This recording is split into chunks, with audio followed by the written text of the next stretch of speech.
In this episode, we've got new trailers for Spider-Man Across the Spider-Verse, Barbie, Secret Invasion. We've also got news of a possible Harry Potter series coming to HBO Max.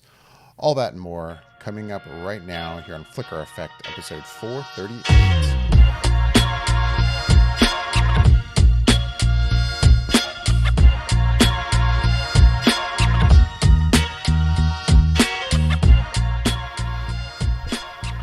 Hey, hey, hey.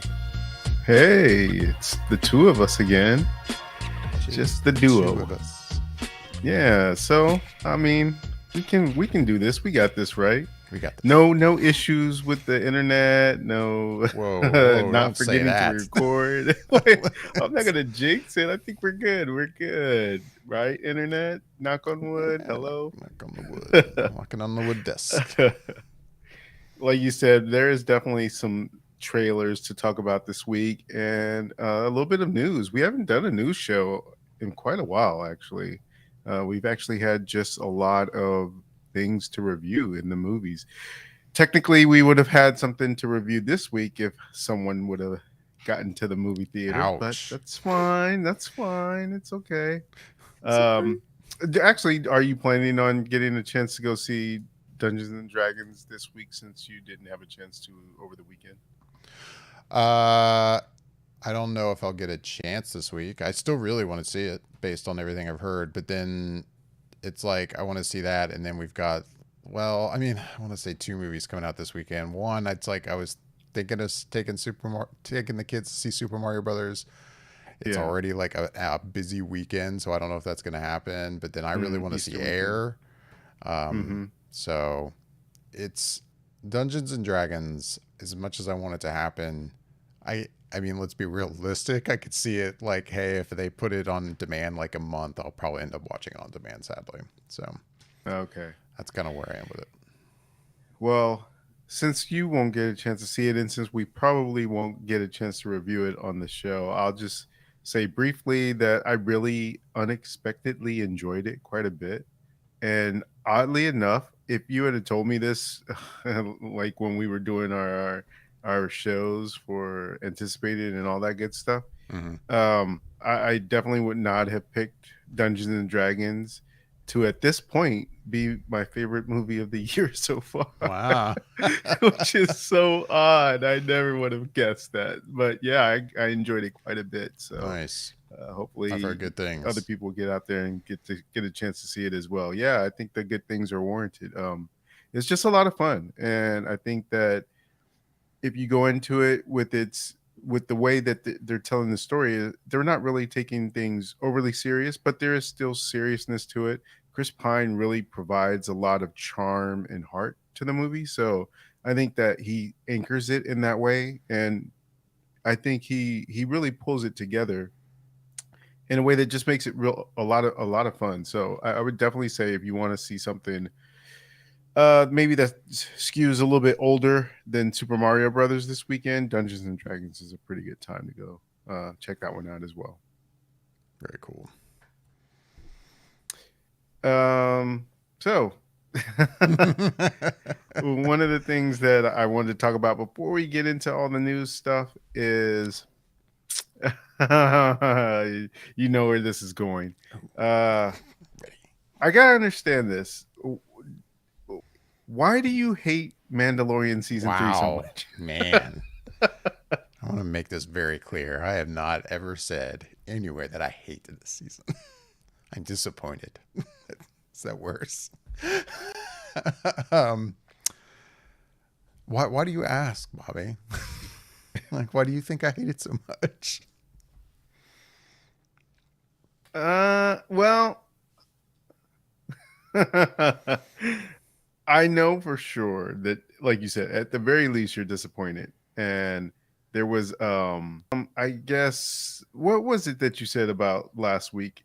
Was last week the episode where you really felt like you just flat out did not like it, but the week Oh, before that, it was right? the week Where before. they were in the, It was episode 4. Actually, I was yeah. having a conversation with Michelle about this earlier because actually I thought it was episode 3, but I had to look, and yeah, it's episode 4. The one that, I mean, I'm not going to say there was no redeeming qualities about it at all, but I was not happy with that episode. I almost went on our channel and like basically did a shot by shot like critique of that episode about all the things that just bugged me about it. Well, I think the worst episode of the season was episode 4. Not tonight, not today's episode 6.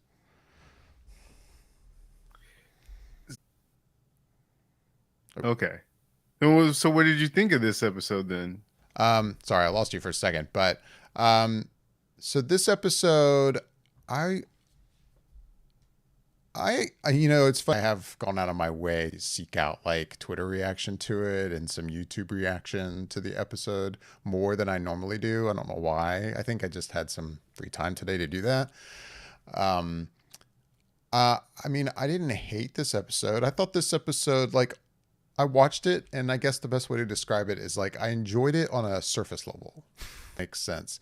Um, but if you think about it, and I mean, real quick, I'm not going to talk about spoilers for anyone who is watching and who hasn't watched what is it, chapter 22? I don't know which chapter it is, but episode 6 of this season. Um, I'm not going to spoil anything, but it it's like, yeah, on a surface level I enjoyed it, but when you think about certain aspects of it even just a little bit, it's like there's definitely things that I'm not loving. And I don't think it's a spoiler to say, or I'll go ahead and spoil this, like, again, they are taking the majority of the episode to do unnecessary at this point. I feel like, But how is that much different than what they've been doing no, with the show so far? I was gonna They've just always sort of done that. I was just gonna say that I have no problem with them kind of doing like episode to episode, like little adventures that don't have to connect. But there's something about this season where there seems to be a more apparent, like, overarching kind of like, story here. Especially the way each episode has this very specific structure of, okay, we have our little adventure, but then for the last 5 minutes we touch on the main story, and then the next one is the same routine, like little adventure, last 5 minutes, the bigger story. And I think it's the fact that now we're at episode 6 out of, what is it, 8 episodes this season. I feel, especially considering the way episode 5 ended, like it really felt like, okay, the way episode 5 ended, it was like, all right, now we're really like jumping in, and this one gets started, and I'm like, all right, we're jumping right into like really the bigger overarching story. And then, even though we are kind of on that train for about 5 minutes, it's like, boom, we gotta do a side quest thing because, I mean, for frankly ridiculous reasons. Just the side quest in this is just stupid, in my opinion. But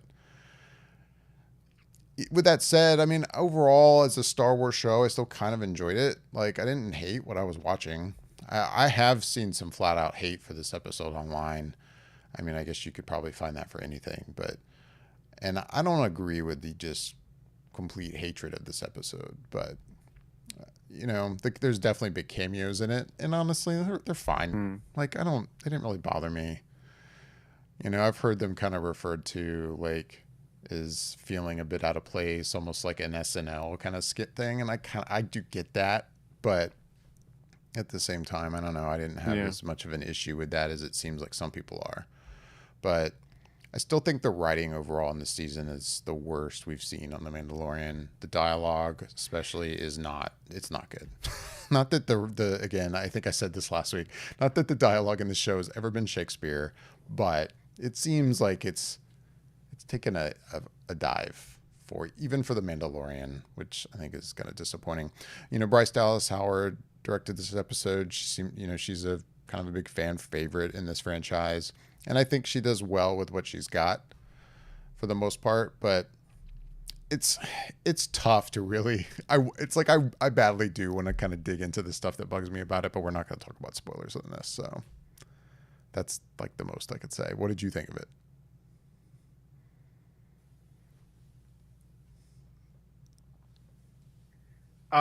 So you know how you mentioned that the parts that bother you the most, or at least within this episode, were the side quest, and I would typically agree with that because a lot of times that's one of the things that annoys me about the series. But This one felt like if you're going to do a side quest, this is how I would rather see a side quest done, in the sense that it feels like I haven't gone back and rewatched season one and season two, so I could be speaking out of turn here, but it always felt like in the other two seasons, when there was a side quest, it would take all episode to do that side quest, and then the next episode sort of you move on to the thing. This Kind of one like seemed an like overall like filler episode kind of thing. kinda, but this one seemed like there was a side quest, but it all got wrapped up and contained and moved forward all within the same episode. Hmm. So it felt like it was a little bit better in that sense, where at the very end he just gets to the end of it, and then the next episode we get to see him move on to that other thing. This one he ended it, or they ended it, and then they get to still do an extra little part there towards the end, that I can understand why most people wanted that extra little part there at the end to be the majority of the episode. But in Right. the Yeah. respect of what we got, I feel like at least it didn't end where they solved the thing, and then the next episode we pick up where they do that little part at the end. So for me, it felt a little bit better in that way. Um, the thing that I guess a lot of people are talking about online, as far as some of the characters that are on there, uh, I could do without that. But I've always said that. I've always felt like there's too much of that going on in this series. Hmm. And so I really hope that they kind of pull back on that a little bit, because it does sometimes feel a little bit like it's sort of a, hey, look, I'm in Star Wars kind of thing. And Yeah. Yeah. it just pulls me out a lot of time. So yeah, there's a way to do that without it being distracting, and they don't typically do it in that way. That it'd be like for me, where if someone at Celebration this weekend announced that Christian Bale is going to be in the new trilogy, or some trilogy, then I would expect and suspect that whatever character he plays, whether it was a Jedi, a Sith, an Imperial admiral, or whatever the case may be, he would fit and mold himself into the Star Wars universe in a way that just feels organic and natural. Whereas it feels like when stuff like that happens on the show, they stand out and say, "Hey, look at me, I'm in Star Wars," kind of thing, and it just feels very awkward and weird and hard to watch. So yeah, I hope they get better about stuff like that in the future. But overall, I didn't mind the side quest. Like I said, I think it got wrapped up well in terms of being within the episode itself, and still some forward momentum with the rest of the story that was going on.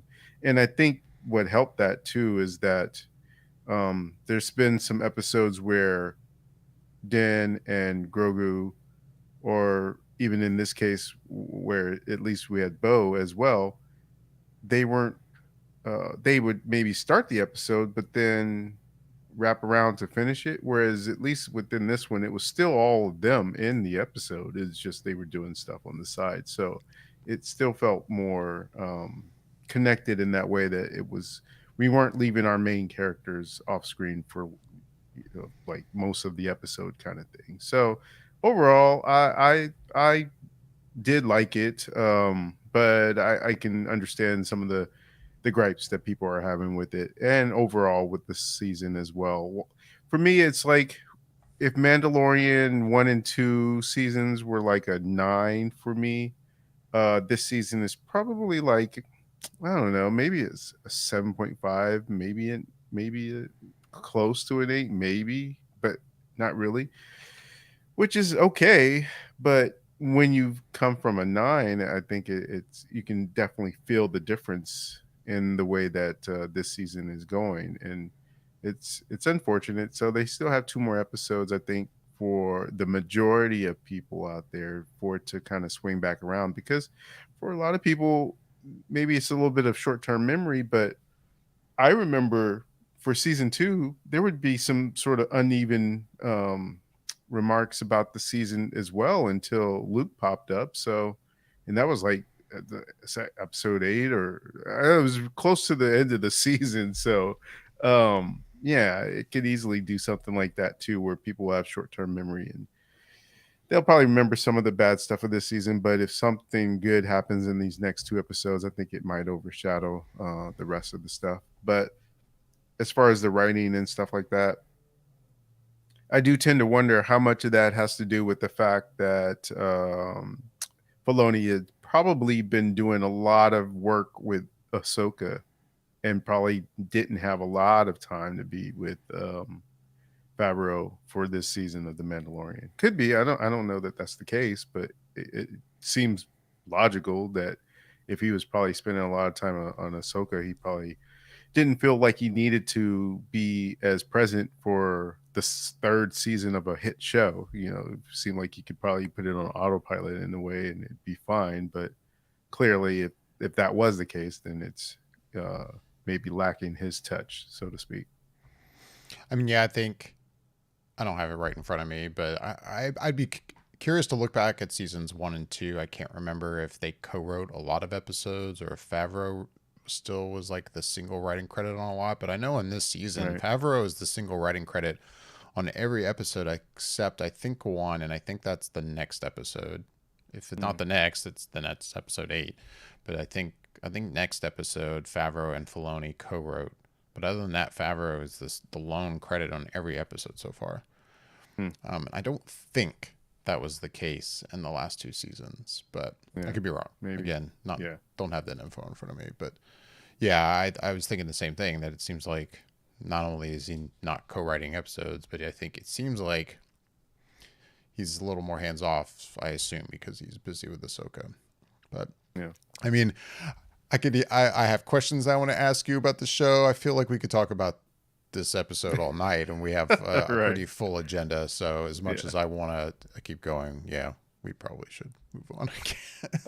Absolutely. I Yeah. mean, we have Star Wars Celebration coming this weekend, Mhm. and we shall see what that holds. I can sense that the general feeling out there seems to be sort of the we'll see, arms crossed kind of we'll see what they have for us, and if Yeah. it will deliver in terms of actually making it to the whatever screen they announce it for, whether it's TV screen or the big screen. Right. So yeah, that's an unfortunate place to be in for such a big franchise, but that's where we find ourselves. So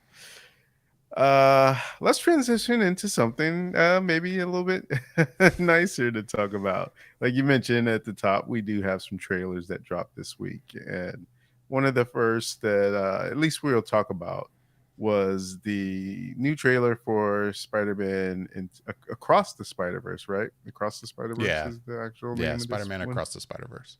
Yeah.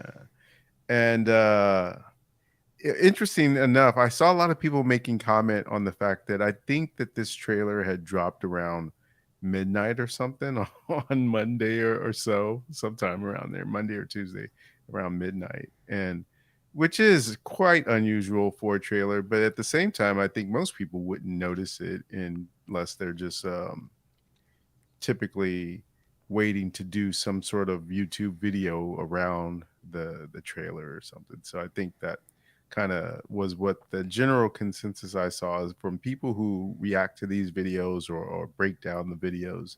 They're a little bit ticked off at the fact that they dropped it like in the middle of the night kind of thing. I But get that. Yeah. uh, yeah. Outside of that, the trailer was pretty great. Obviously, you get a return to the animation style that it's known for, but even different styles now added on top of what was familiar with what we saw in the first film. And then you get a little bit more of what maybe this plot and story is, which seems to be, granted, there's always could be some trickery going on within the context of the trailer, but what it seems like is like Miles has a choice to make, and it seems like it comes down to him saving someone or saving everyone, kind of thing. If he does, he has to choose between that, and Miguel O'Hara, who is Spider-Man 2099, seems to be more of the antagonist because he's not, at least in the comics, he's not a bad guy. He's very much a good guy, and so in this sense, he might be seeing the bigger picture that Miles cannot, and that puts him at odds with Miles because he doesn't want to accept that he has to make some sort of choice, which is what typically happens with a lot of Spider-Man characters is they have that choice to make where if they don't do this one thing and it could mean the death of many other people. And we saw that just recently with Spider-Man No Way Home, where yeah, he chose to make a decision that affected a lot of people by deciding to not take the route of returning the villains back to their uh, universes that they came from. So, similar kind of a thought there going into this one, but I thought that it was nice to at least get a little bit more of what we're going to see from the story from this trailer. So now it just makes me anxious to see the movie coming out in June. What'd you think about it? You're gonna hate me, man. Uh, I haven't watched this trailer. um, What? Wait, what? Oh no! Oh no! so I hadn't watched it before I knew we were gonna talk about it tonight, just because I was like, I mean, I'm dying to see this movie. I don't know. I didn't think there was anything about a trailer for this that was going to be like, oh my God, I got to see this in the trailer to see what's going on. I'm excited for the Hmm. movie. And then we put it on the agenda for tonight, and I was like, okay, I'm gonna watch it. Fine, I'll watch it. And then just setting up for the show, to be honest, we started this episode, and I was like, oh, that's right, I meant to watch it, and I haven't watched it yet. so, Uh, um, yeah, I haven't watched it, but I mean, I think I've come across like quick clips as I've been online that I haven't, hmm. really watched. But I loved that first movie, and I'm still excited for this. And I mean, hearing your review of it is kind of more makes me feel like, yeah, I'm just as excited as I was. I'll probably watch the trailer after we do this episode, but yeah, I haven't watched it, Bobby. I'm sorry. Please don't hate me.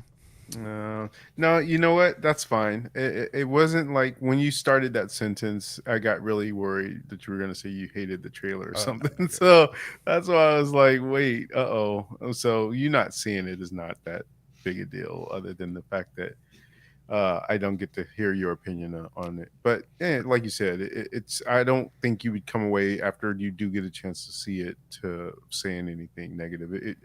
Like for me, it definitely made me more anxious to see it because now I get a little bit taste of what the story is. So now I really want to see and dig deep into that story that they're going with, or at least again how it looks because the way it's cut and there could obviously be some manipulation going on there to make you think one thing when it's something else. So I'll be curious when you do get a chance to see it. But then in that case, there was another trailer that came out that was uh, interesting to say the least. I'll say that for it at least for now, which is the Barbie trailer. Um, Greta Gerwig is directing, and it stars Margot Robbie. And who else is in that? Everybody. Well, yeah, huh? There is a ton of people in there. No, I was thinking of who's playing Ken. Its name Oh, just dropped out of my head all of a sudden, and I had it there just right as I was saying Margot Robbie's name.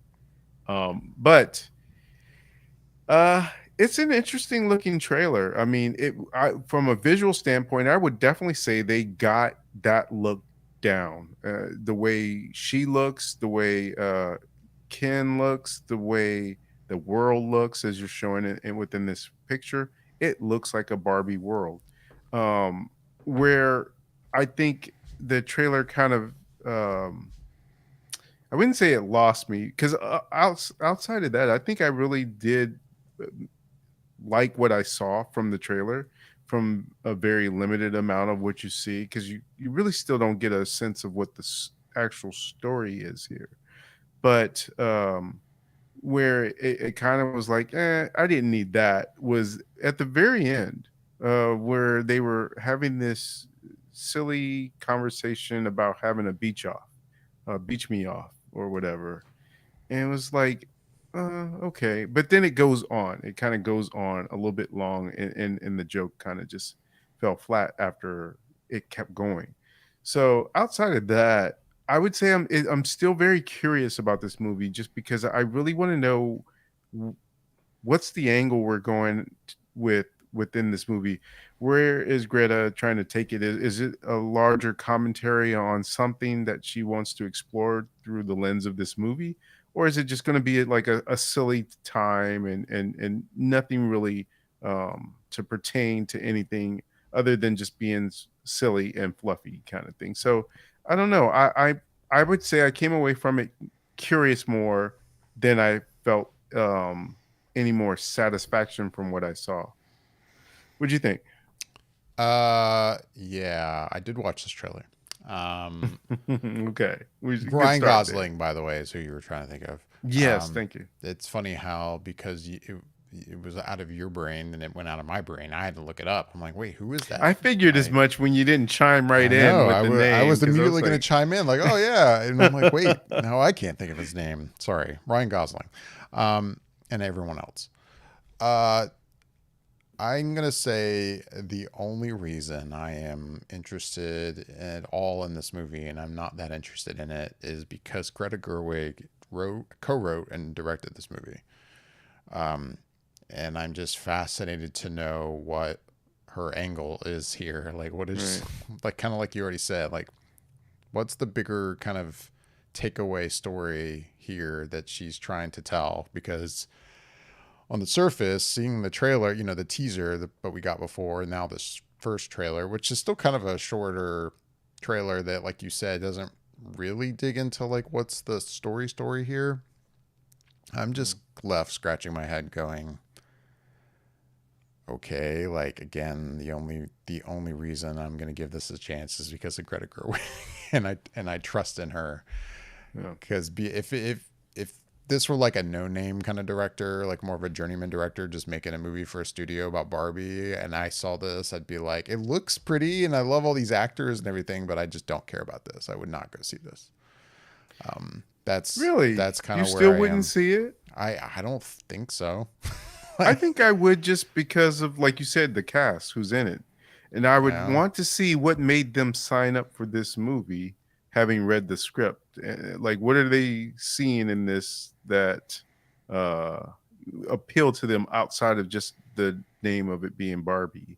And there's got to be something more there. So I probably still would have saw it without Greta Gerwig's uh, uh, participation in this film. But yeah, I mean, she definitely has more of a factor as to why I want to see it, because of, like we mentioned. So um, I just think that it's such a curious movie in the way that it seems like there's something that they're specifically, well, I could be wrong, but it seems like there's something that they're specifically doing a take for, in terms of where they're going with it. But again, it could just be just a single story where it's just Barbie in a real life looking live action version of the doll, but does all just silly things in it. That's the complete aspect of the movie. Which, if it was that, I won't say I'd be disappointed,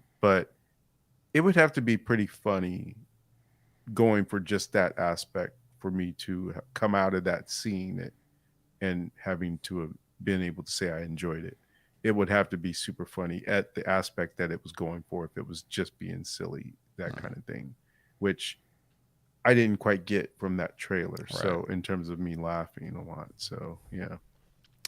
Yeah, I think the thing that took me out of the trailer a little bit, you touched on that kind of joke at the end. For Mm. me, I mean, it seems from what I can gather in the trailer, like there's a point where it's like she's going to the real world, Yeah.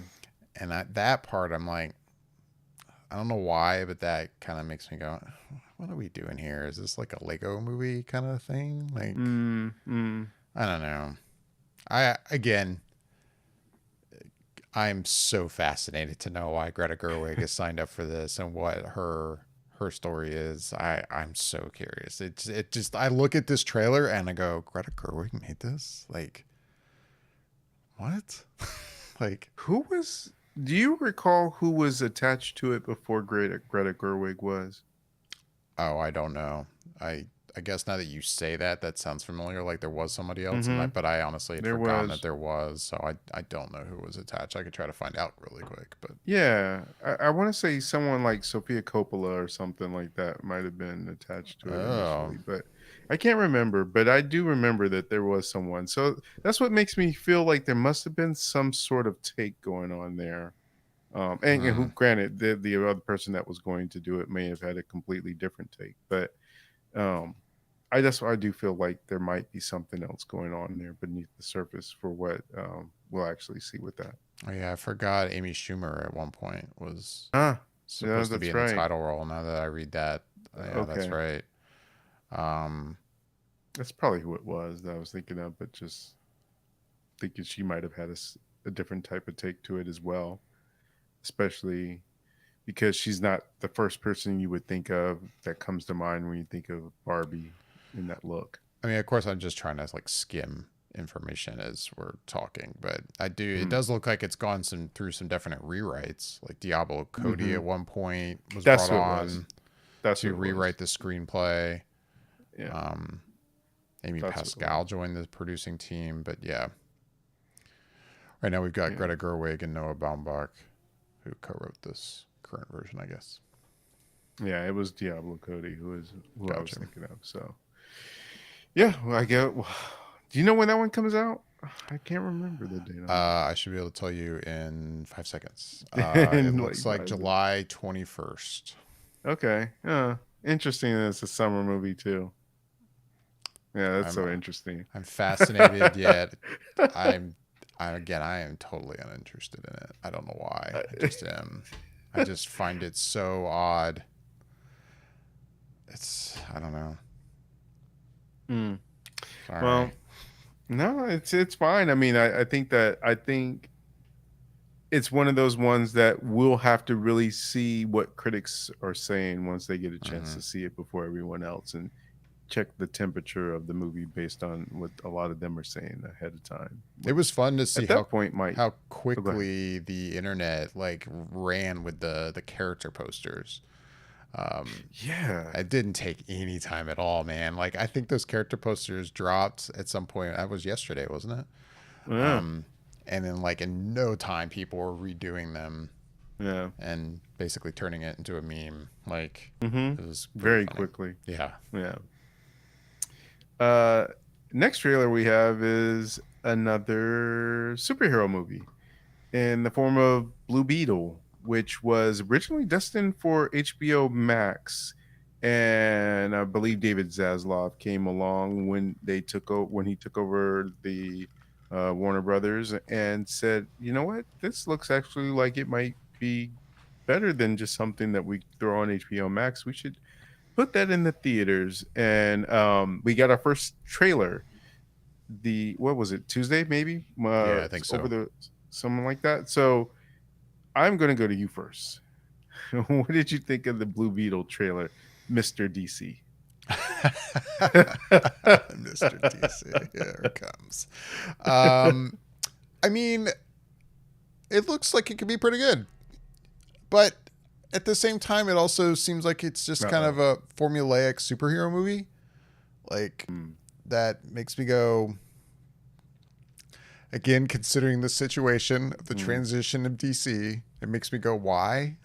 Like, but at the same time, on the surface, seeing the trailer, I'm like, hey, this looks like it could be a good movie. I don't know. It's kind of like DC's version of. It's almost like Iron Man meets I don't know what. Like, I've heard people say it's sort of like Iron Man meets Spider Man meets yeah, Miss Marvel. okay, I was like, okay, yeah, I can see that. How that makes people would sense. think that.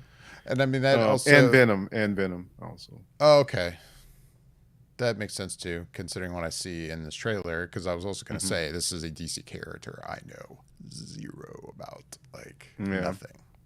No, no exposure to this character whatsoever. So watching this movie is going to be a learning experience for me. I know nothing about it. Mm. But I mean, that's my kind of quick reaction to it. I think it looks like it could be fun, could be good, but also nothing kind of new for a superhero movie, Sure. Yeah. if that makes sense. Which it I get that, and I would say if there are people out there that are interested in knowing a little bit more about Blue Beetle, well, actually, one of the things you could do if you are into comic books at all, at the end of the trailer, they actually show a few comics that you could check out to learn more a little bit about Okay. Blue Beetle.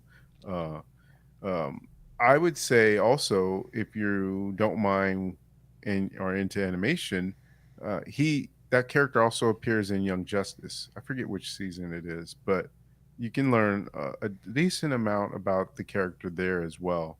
And I would say that for me, the trailer looked good.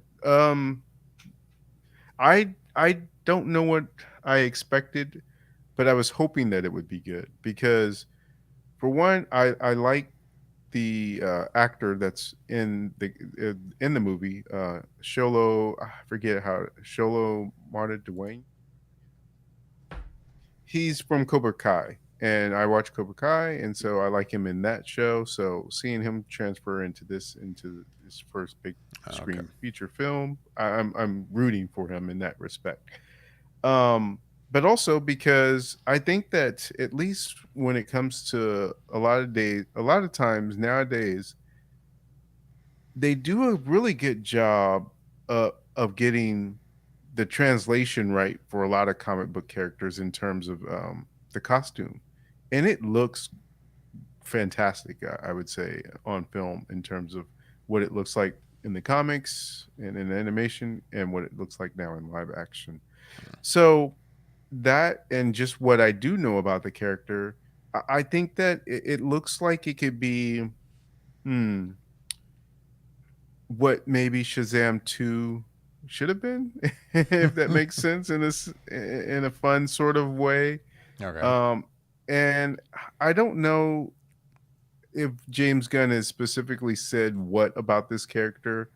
Uh, as far as I know, with between Blue Beetle and Shazam, I think he had sort of said that they are inhabiting within their own respective places in the DC universe of the old, but could still occupy a place in the new DC. And so to me, that says that because there's no probably like super overt references or appearances, I should say, more so Mm. than references, that you could easily say he could be fit into the new stuff, and if if it does well, I would imagine that would be the conversation. And um based on DC's most recent track record with, I guess, with the couple movies they've just had within the last year, Shazam and Black Adam, it's a toss up. I just don't know if it will do well. I think that it has potential. I think that at the very least, like you said, it does look like it's a very formulaic um, origin story. But I think that the fact that this is a Latino superhero and that is an underserved audience, that they might show up and be able to push a movie and elevate it, especially if it's a good movie, into an area to where it has to get noticed, and it will be able to be like James Gunn is like, all right, cool. Like people showed up for this and people liked it. So I will put it into my DC universe going forward. And at whatever point and how you bring him in specifically would be, remain to be seen. There's still so much about just that first slate of his movies that we still don't know since he only announced part of it. So it could easily go in there. So, but it has to be good. And I think that I'm hoping in this sense that Zaslav is right, because he also at the same time said that Batgirl was not good, that there had been people who had seen it at the studio said that it was not a good film, so they decided to shelve it. And yet, we still got Shazam 2 and Black Adam to come out. I it's and he obviously trusted that those movies would be good, or did think that they were good and that they were deserving of being seen. I think maybe the outlier there with Batgirl is that it wasn't finished, and so it was maybe a little bit easier for them to shelve it and just stop, as opposed to trying to put more money into it to finish it. But either way, I'm hoping that with the decision to move it off of HBO Max and the decision to then put it into theaters without shelving it, that they really have something special that people will show up for, because the general audience doesn't realize that as far as we know, there's not going to be that character continuing on into James Gunn's DC. Most people don't know that there's a James Gunn DC coming. So they're just general audience goers. And so they don't see all that behind the scenes stuff like we do who pay attention to this stuff. So they will go see it based on what they can see from trailers that makes it look like something they want to go see, or from word of mouth because they hear it's good. So I'm kind of hoping that it is good.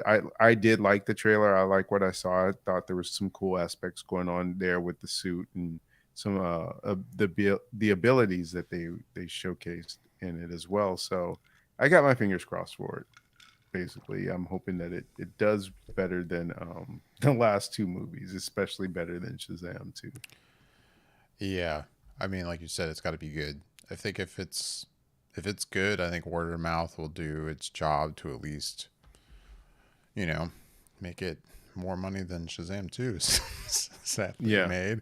Um, so yeah, I'm curious about it.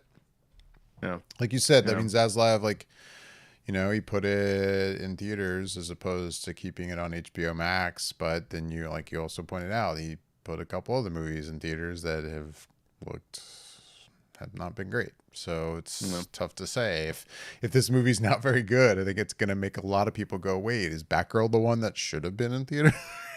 yeah. and none of these other movies should have been. Like, I don't know. It'll be interesting to see once this movie comes out. But I think it looks like it could be solid. But like I said, I'm not like pumped over the moon about it yet. Yeah, yeah, it's fair. Right. Well, transition from comic book movie to comic book show. And another trailer that we got in this very busy week of trailers was a little bit of a taste of Secret Invasion that's coming out in June for on Disney Plus.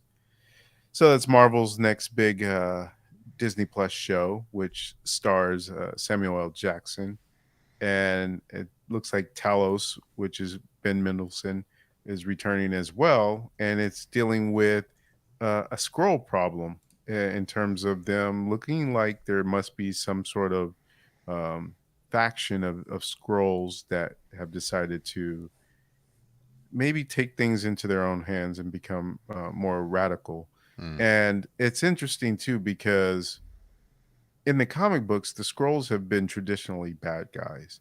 So when they were introduced in the movie for Captain Marvel, they twisted that and it made them good guys. So it was always the question of like, well, how would they ever be? How would we ever get any of those stories from the comics, like Secret Invasion and some of Mm-hmm. those other stories, if they were sort of a good race of alien beings? And this kind of addresses that, I think, is by having some that aren't not, and um, look like the fact that they can turn into anyone means that they could have been anyone, and that was a big thing in the comics that went across other comic issues in terms of characters in their own issues, and some of the characters turned out to be scrolls from this whole time. And it's interesting because obviously we can't get that large of a scope. For one, it's on Disney Plus, so there's not that large of a scope. But two, um, as the trailer sort of mentions, we don't even know where and who the Avengers are these days to even include a lot of those characters into this, even if they could Hmm. on a Disney Plus budget. But um, what I did like about this trailer um, was just the fact that it reminds me, at least in tone, of something along the lines of Winter Soldier, which is like one of my favorites in terms of some of the MCU movies that have come out in the last decade. That tone has been missing in terms of what we've had in MCU stories lately, and so it's nice to kind of get that espionage sort of thriller kind of aspect return, and it's fitting that it would be with Nick Fury to be back as his role, and also it looked like Maria Hill is in it as well. And I could have sworn I saw I didn't rewatch it to see for sure, but I thought there was also the character of oh, I can't think of his name, from Black Panther, uh, the uh, the main government guy Mm. that they interact with. I can't think of his name all of a sudden. It's just blanking on it. But it looked like he was in it for like a quick second. So I'm very, at this point, ready to launch into a series that's a little bit more serious. And I think I had heard, oh, you'd have to double check the facts on this, but I think this was 6 episodes. From what I understand, 6 episodes, 50 minutes in length for each episode, I believe, something like that. Oh, like you even heard like uh, I think so. I had run heard that. times. Yeah, like run times was like 50 minutes, 66 episodes, and something like that. It is six So, episodes. I see that. okay. Um, but I don't have. I mean, Runtime. at least on Wikipedia it shows a Yeah. general 40 to 50 minute runtime for the entire Mm, series, like for each episode, I guess. yeah. Um, so yeah, I don't know. Yeah.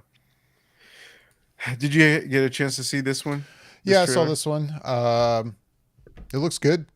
I'm not as familiar with the Secret Invasion like story from the comics, but I definitely know of it. I know it's a big deal. Mm, But I thought the trailer looked pretty solid. I'm have my fingers crossed and my hopes up that this is going to be a Marvel series I'm going to really enjoy. I say that because I feel like the Marvel series thing on Disney Plus has been a hit or miss mm, situation for me. Um, I think we all went into the idea of like, man, they're gonna be making now Marvel shows on Disney Plus. This is gonna be amazing. And yeah. like in hindsight, it's been like, it could have been better here and Mm, there. Like, but then hmm. there's been great stuff for sure. Yeah. Um, this looks like it could be a really solid entry into the Marvel series thing on Disney Plus. So it looks solid. I'm excited about it, but I am also going into anything right now with some skepticism. Fair. And I hope that this proves that skepticism wrong. It looks really Yeah. good. Yeah, I get that. And I think that's the way I think a lot of people are approaching this. And it's at this point, I think they probably, between Guardians coming out here Mm, next month and that, might be able to line up a couple nice wins in that column for them, which they have been kind of lacking for the general consensus wise in terms of how people have been receptive to what we've been getting from Marvel lately. So right. hopefully, between Guardians 3 and in this series, they can ride a nice wave right into San Diego Comic Con and announce some stuff that'll get people excited as they Hopefully. come off of these two other things. So yeah, outside of that, that's pretty much all the trailers that were out, unless there's any other ones that I'm forgetting that you can think of. No, I don't think so. There I think was those. one other one, but I didn't have a chance to watch the trailer, and I'm pretty sure you didn't even watch the first movie, so I didn't want to bring it up, but that was there was trailer that dropped this week for Extinction 2 Oh, with Chris Extraction. Hemsworth. Extraction, yeah, Yeah. Extraction. Sorry. No, I have not seen that first movie, but I know the trailer dropped.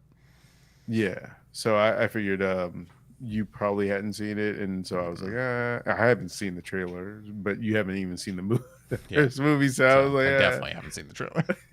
yeah. So I was like, okay, I guess we'll skip that one. But Yeah. outside of that, like I said, there is some news stuff that we can hit on, and um, one of the first things that you had mentioned was that Warner Brothers, or at least they didn't announce it, but someone caught wind over at Bloomberg that there was a Warner Brothers deal that was very close to being signed, sealed, and delivered for a new online TV series based on Harry Potter. And the way that this show would go would be each season of the series would be based on one of the books. And that would be, I think, pretty interesting if they could pull that off, because what that would mean, I guess, what, there's 7 books or 8 books? 7. 7. So, There was 8 movies, but 7 books. okay. So yeah, that's what I was thinking in my head. I was like, I think there's 8 movies, but I don't think that there's 8 books. But um, it's a grand concept. But what I'm curious, and what your thoughts are, do you feel as though it's been enough time to do something in the way of remaking or rebooting the series, as opposed to maybe continuing on with the series with the actors that we had before, but are just older and telling more stories with them as their older characters? This is interesting. I'm confused about how I feel about this one. Um, You're confused about how you I'm feel. confused because I'll get into the part of me that's like excited about the idea, and I'm going to go Mm. ahead and spoil that it's a small part of me. But I mean, I don't know what episode it was. If somebody back in the Flickr effect, fandom wants to dig into our archives, probably we were doing a review of maybe Deathly Hallows or something. I don't remember. Mm. And I remember on this show saying that, as much as I love these movies, it would have been awesome if Harry Potter could have been done as a series where each season was a book from, one of the Harry Potter Mm. books. I said that And now you specifically. get your wish. And You should here be it is. excited. Yes. All of you should be happy about this. What is the part of you that Well, I mean, the part of me that's kind of confused and skeptical and not sure that this is a great idea is the reality of the situation we're in right now. Like, what I mean is, first, I have a Harry Potter tattoo on my arm. I am a Harry Potter fan. And I read all those books, but I love those movies as much as I liked the idea of them taking those books and being able to tell the stories of those books in a better way by spreading it across like a season for each book. The fact is we got the movies, which I think was an achievement in and of itself, that they were able to make that entire series with basically the same cast with very little recasting. And really the only recasting that ever happened was out of necessity. Mm. For the most part, you've had the same cast through that entire franchise of films. And, yeah, some are better than others, but overall, it's my opinion that is a solid franchise or series of films. They're great. And no, I don't think it has been that long. I mean, Mm. it's also tough. Like, I feel like as I'm getting older, and I don't know if you feel the same way, it's like it was one thing when we were kids and there were things that came out before we were born, or maybe they came out when we were so young that we didn't even know about them. But anyway, that they would get Mm. remade and we'd be like, okay, yeah, that was some old thing that came out from before I was born. Let's remake it now. That Yeah. sounds cool. But now we're in this era of I'm in an age now where it's like, okay, we're remaking things that came out when I was alive. Like, and I'm like, do we need to be doing that? But is it any different from what was happening before? And I was okay with it then because I was younger. Um, but I don't know. In this case, it feels like it hasn't been that long. Um, they're 20 something years. yeah, I guess, but that's the scary part of it. It has been 20 something years. Um, but they're just so beloved. Like, I mean, we have Who? The actors or the characters? the films are so beloved. I The think films. I think the films are pretty well. I mean, Yes. say what you will about any drama about the Harry Potter franchise and J.K. Rowling right now, and I do not want to get into that. Yeah, But sure. aside from that, I think those are a beloved franchise of movies. Yeah, yeah. I think it's hard to Yeah. argue that they're not. And we have two theme parks with whole areas devoted to not just the books. I mean, to the movies. Like they're not just like to the entire look of those films. The same actors appear in those Mm. rides. Um, and it's hard for me to imagine us already doing it again. And now I say that, and if they do it well, I'm sure I'll very quickly dismiss any skepticism and go, oh wow, no, this is awesome. But like the idea of somebody else playing Snape, it's like for some reason that one jumps out at me. I'm like, I can't. Mm. Alan Rickman was so incredibly good as Snape, and like the idea of like having to see somebody else play that part.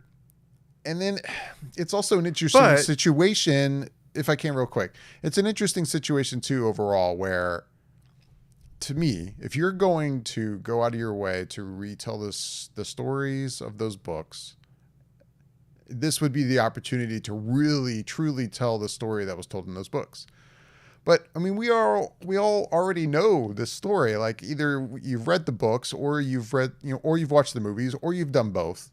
mhm. Like, are we gonna experience 7 seasons of an HBO Max show where it's like, yeah, this is cool and all, but we know where this is going. Like we've all seen it for the most part, except for younger kids who maybe haven't. Yeah. Like, I don't know. I know I'm kind of all over the place, but it's an interesting, odd situation. It's my feeling that I have a hard time believing this is actually going to happen. That's Mm. kind of where I am. I know this is not some official thing. Like, kind of, Bobby, you already said this, but to anybody watching, this is not some officially confirmed, this is happening situation. But sources are saying, like, I guess they're close to a deal. So I don't know. That's kind of where I am. If my opinion makes sense, Makes sense. it's I think it's there's I'm probably a lot of people who feel the same way as you, it's honestly. complicated.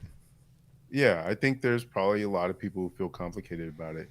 I'm not as precious about Harry Potter as you are, or a lot of people in general are. So for me, I guess I would not mind seeing a series. Uh, some of that comes from just the idea that I would say that it could be interesting as a show just because I have not read the book. So I read the first book, but not to any point where I can remember a lot of it. So I think if they did follow more closely to the books, it would be sort of me getting a different take on that series. Um, and oddly enough, if I had the choice between a HBO Max series for Harry Potter or a continuation of the series in movie form with the original actors, I think I would still choose the series. And that's, I think, because I did enjoy those movies and I enjoyed the actors in those movies, but I don't know that I want to see them come back. And I don't, while don't want to say that they would mess it up, but there's that potential that's there that they could uh, ruin ruin it in a sense by coming back to it and it not living up to. I mean, we could just point to the sequel series of Star Wars as an example in terms of what that could mean if they came back and tried to continue on, Right. as in terms of um, how that could turn out. So I would rather them not do that and touch that.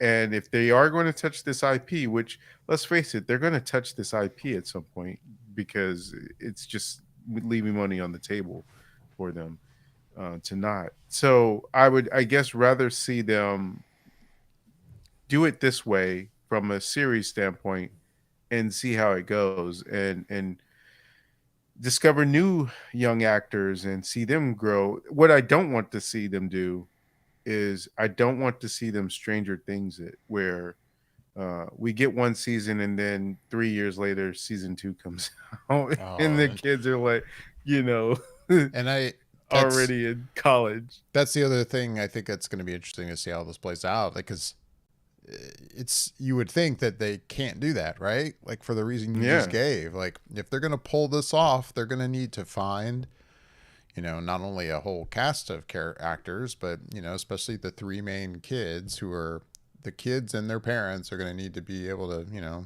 willing to sign up for basically at least 7 years of their life playing these yeah. parts and hopefully coming out with a new season every year to make it realistic. Yeah, yeah, absolutely. And that would be my biggest worry going into them doing it is them being able to do that part of it. Mm-hmm. I don't have a doubt that they would.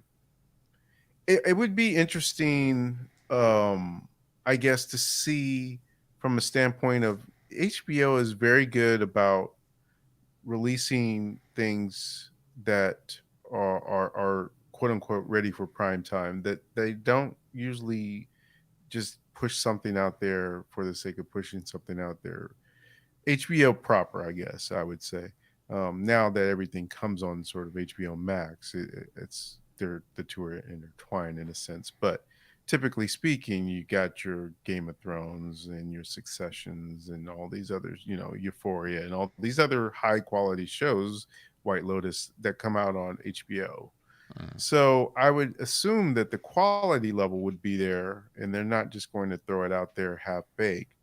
And so I guess that's another reason why I would be interested, at least in seeing this from that standpoint, and just the fact that they would tackle it as a season being representative of one book. So yeah, I know I don't know in terms of how many of the true Harry Potter fans like that have been diehard have read the books and seen all the movies multiple times for both that would want to see this new series. But me as sort of, I would say more of a fan, but not a hardcore or diehard fan, wouldn't mind seeing this as a series and seeing what else that they could explore. And who knows what would even come out of it? Maybe they would probably be thinking in terms of spin-offs and from some of those characters and doing Mm. some other stuff with those things as well. So it'll be curious to see. Like you said, it is not a done deal,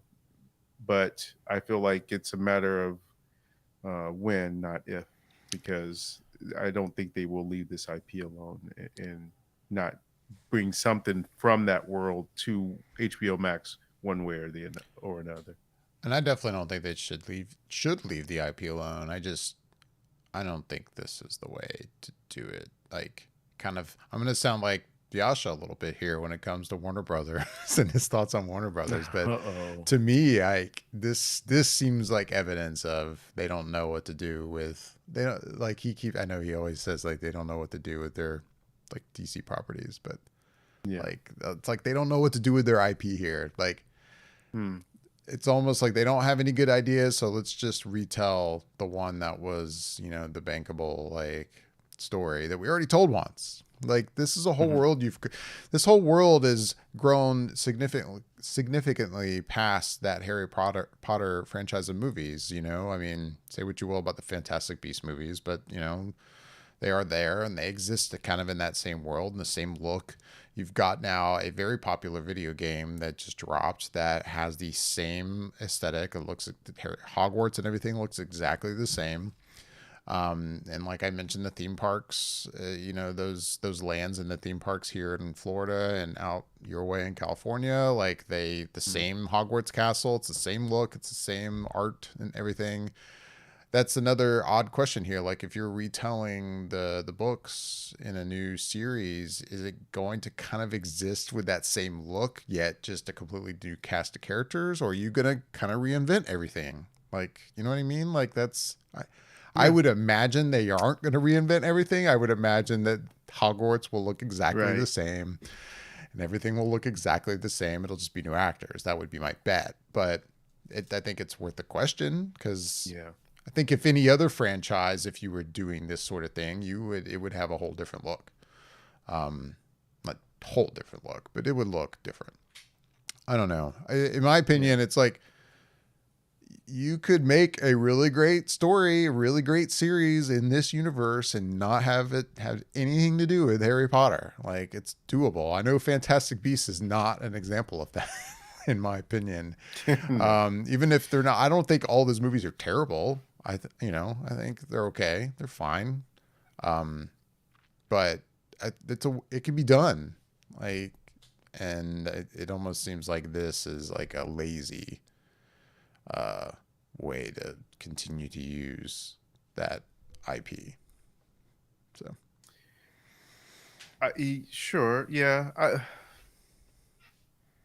For me, I feel like it's lazy, but it's not safe, if that makes sense, because no, it's definitely it not could go safe. terribly wrong. And so they have to get it right if they are going to do it. And so Especially, it's like, can I you felt imagine them like only making like two seasons and then it just dies and stops? right. Like, how weird would that be? Yeah. Like, Yeah. this is a story. Like I said before, we all know where this goes. We all know how it Yeah. ends. Like, you know, if you just only It's a made two, gamble. it's a It's a real gamble. gamble. Yeah. And I don't know if they would feel safer take well, obviously I guess they probably feel safer taking this gamble than doing like what you said and taking something that it just within the wizarding world and doing a series out of it from that aspect. Maybe they feel like they need a safe, quote unquote safe anchor, to first establish things and then build off of the top of that.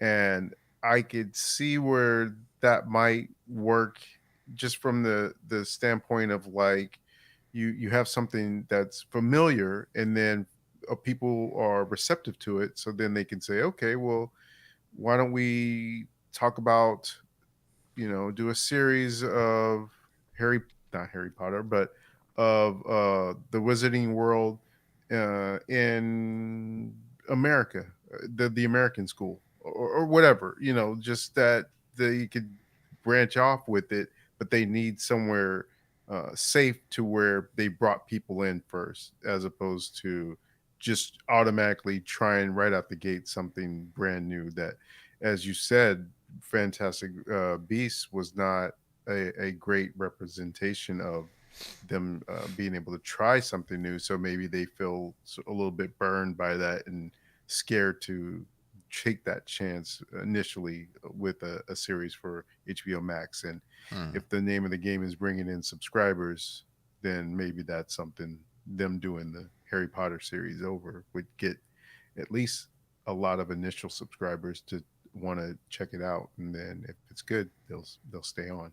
But yeah, speaking of franchises that have spun off, uh, we got word that Game of Thrones is back at it again, actually, with them doing another, or at least looking into doing another series, spin-off series.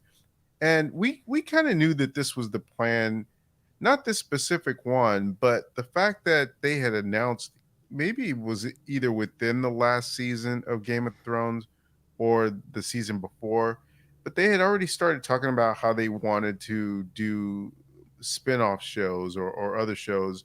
And recently, what we had initially had, that one that Naomi Watts was going to be a part of, that they shot the pilot for. HBO did not like it, and so they scrapped the whole thing. And then we ended up getting House of the Dragon. And then I guess maybe halfway through that season or at some point during the season, I want to say, we had heard word that now that they were going to start moving forward on doing a Jon Snow spinoff series as well from Game of Thrones.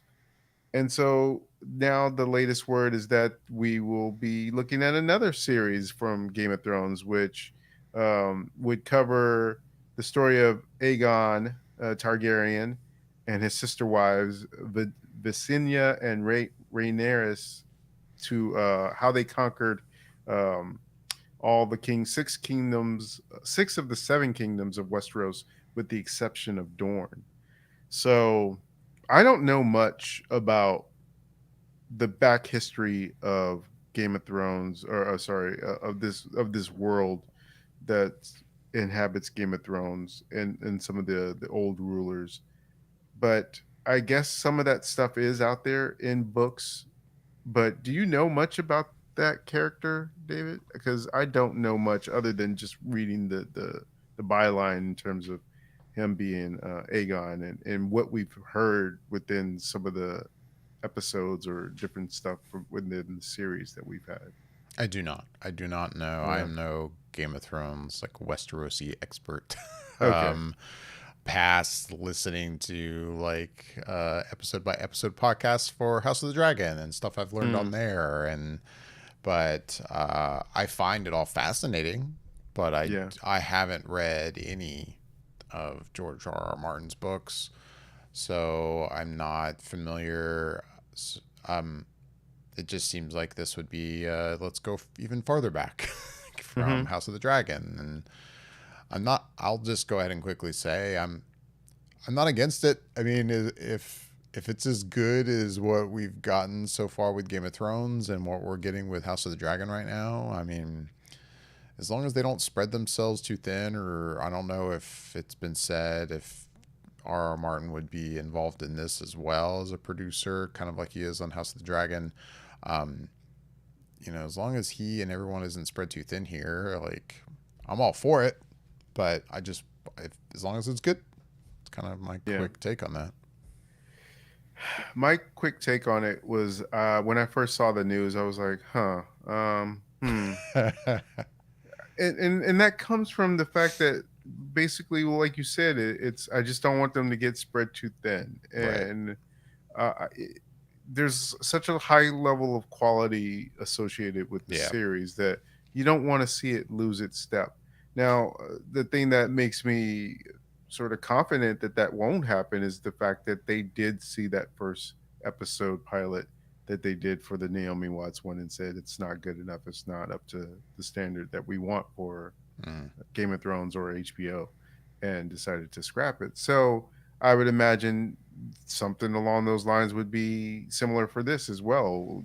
They'll shoot a pilot, and HBO will say yay or nay, and we'll go from there. And by the time it comes out, I will probably be more on the train of being excited for it. But I had hesitation initially when I saw it because I'm just like, ooh, Right. we already are in the midst of the House of the Dragon, and then to hear like that second season won't have as many episodes, and it's kind of And it's like, so far out. Yeah. yeah, and it's so far out, and then we still haven't even known when there will be the Jon Snow series, so it's like, oof, there's a lot. I don't doubt that it can be done because I look at someone like Taylor Sheridan and he has his whole universe of Yellowstone and 1883 and 1923 series that are all within that Yellowstone world. And they seem to be, I've seen 1883 and 1923 and like both of those. And while I haven't seen Yellowstone other than maybe the first couple episodes, it obviously does well for itself. So it can be done. It's just a matter of, I guess, when we would get those. Because at least with the Taylor Sheridan shows, they seem to stick to a particularly normal model where it seems like Yellowstone will end and then the next season comes out within a decent frame of time, as Mm-hmm. opposed to, oh, uh season ended and we'll see you 2 years from now. And you're just like, wait, what? Right.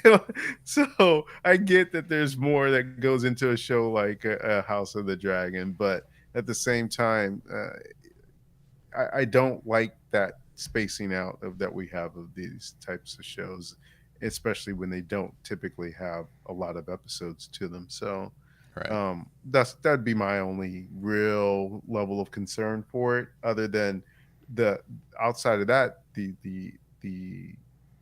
the particular story element of Aegon being the center of this story sounds fascinating. Sounds incredibly cool to be able to see and to understand and see how he goes about conquering six of the kingdoms, and how I don't even know if he attempted to conquer Dorne and failed, but that would be an interesting story to see as well.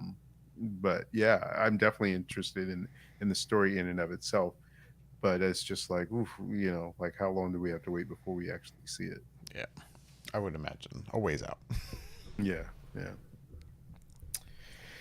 Well, unless you got anything else, that's all I've got in the news for this week. Yeah. No, I think that's it.